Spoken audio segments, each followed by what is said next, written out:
Oui, et Monaco-Bordeaux, voyons tout d'abord comment se présente ce match pour les deux équipes. 16 heures depuis le début du championnat, c'est peut-être le déplacement le plus difficile de Bordeaux, tout au moins sur le papier. Comment se présente cette rencontre? Disons, pour nous, ce sera une rencontre sûrement très difficile, étant donné que l'équipe de Monaco semble tourner à plein régime actuellement, alors que de notre côté, on a eu un petit passage à vide, avec surtout l'absence de Giresse et de Tigana. Mais je crois que les gars sont très motivés ce soir et on essaiera de faire le meilleur résultat possible. Pour Monaco, ça va être certainement difficile, parce que je crois que les ambitions de Bordeaux, c'est de venir ici pour éventuellement arracher un point, à nous trouver la faille dans leur défense.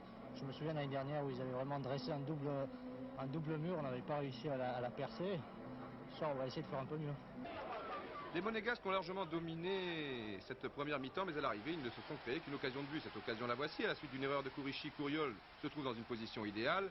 Le numéro 10 monégasque échoue dans sa tentative, gêné en grande partie, vous l'avez vu, par la très bonne sortie de Pantelic. Pantelic qui sortira d'ailleurs toujours très bien sur tous les centres des ailiers Bellone et Valadier. Ainsi, à la mi-temps, le score est toujours de 0-0. Nous nous retrouvons à la 51e minute. Sur ce long dégagement, on note une erreur du libéro monégasque Thierry Nino. La voie est libre pour Gérard Soler.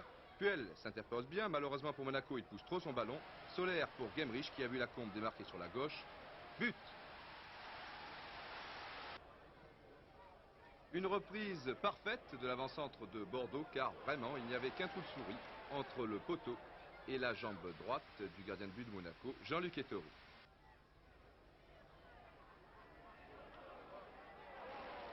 À partir de cet instant, la domination de l'équipe locale sera encore plus nette. Tous les joueurs de Bordeaux sont recroquevillés en défense. Le danger vient ici du centre, avec le stopper monégasque Perret.